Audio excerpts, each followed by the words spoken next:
A dense physical barrier can stop a bullet, deflect a blast, and block out sound. But if you calibrate an electromagnetic wave to the exact resonant frequencies of the human temporal lobe, it slips right through concrete and steel to strike the brain directly. Modern warfare has expanded into the invisible spectrum, where targets are neutralized without destroying the surrounding infrastructure. The goal is no longer to damage the physical body, but to access and degrade the psychological processes of the person inside it. These systems operate with total deniability because of how they are classified in military doctrine. Specifically, Department of Defense Directive 3000.3 categorizes these electromagnetic and acoustic technologies as non-lethal weapons. This directive defines non-lethal by a single metric: the absence of permanent physical injury, like tissue burns or organ damage. Because cognitive manipulation and neurological interference leave no physical scars, the directive provides a loophole that shields these weapons from the oversight governing conventional arms. State actors can deploy these tools with near-total impunity. Without a visible entry wound or a verifiable medical footprint, there is no evidence of an attack, effectively removing these operations from the reach of human rights investigators. Using modern phased arrays and advanced beamforming, an operator can isolate a single person in a dense crowd.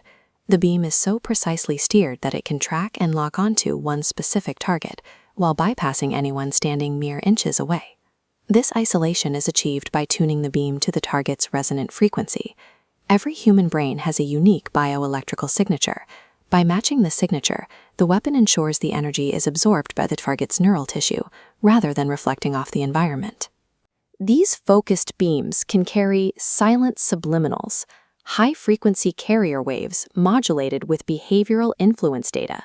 The information is processed by the brain's subconscious layers, bypassing conscious auditory perception entirely. The transition from silent influence to a perceivable voice is a matter of physics. Even without a traditional speaker or microphone, a silent radio frequency can be converted into an audible sound that exists only inside the target's skull. This creates a terrifying private reality for the victim. They are subjected to an invasive, localized acoustic assault, while every bystander around them experiences absolute silence. This is a documented phenomenon known as the Frey effect. As this research shows, pulsed microwaves can evoke the same electrical potentials in the auditory cortex as conventional sounds, proving the brain receives these signals as legitimate sensory data. The driver is thermoelastic expansion. Brain tissue absorbs a microwave pulse, causing a microscopic temperature rise. This rapid heating instantly expands the tissue, launching a pressure wave. It travels through the skull to the cochlea, triggering the auditory nerve without passing through the eardrum. This data correlates the microwave pulse width to the exact sound pressure generated inside the head. By adjusting the timing and power of the pulses, an operator can control the volume and clarity of the sound perceived by the target.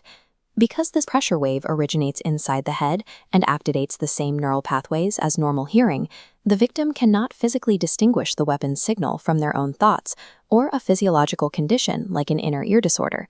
By complexly modulating these microwave pulses, researchers transitioned from simple clicks and buzzes to delivering intelligible speech.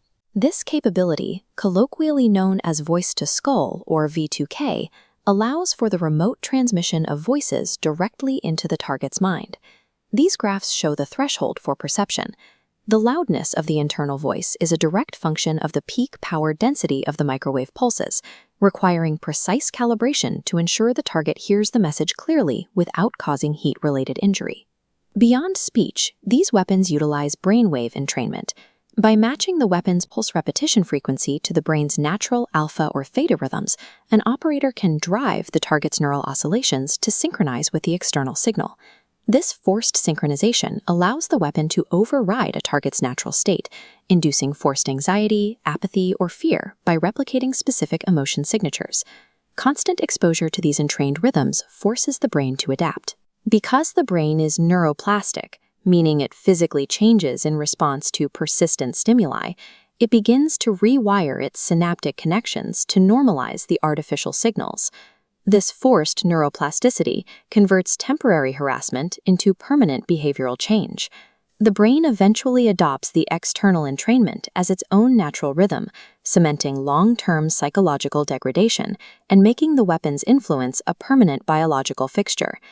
We have reached a point where the skull is no longer a barrier to external interrogation or influence.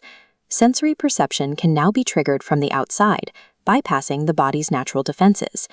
If external pulses can simulate an individual's thoughts or override their natural emotional rhythms, the boundary between an individual's intent and an operator's command begins to blur. The rapid advancement of this technology requires a new legal framework. We need the immediate creation of cognitive liberty laws to govern how neural signals can be tracked or influenced. Our neurodata and psychological sovereignty must be granted the same legal protections as our physical bodies. An unauthorized signal sent into a brain is just as much a violation as a physical trespass into a home. Surviving the era of electronic warfare requires us to defend our internal world. We must establish that our own consciousness is the final and most critical frontier of human rights. Visit the Neuropsychological Warfare Alliance at npwa.org to access declassified research and learn how to advocate for cognitive sovereignty. This video was produced using the Liberation Archives, a compilation of declassified military and intelligence documents combined with whistleblower testimony.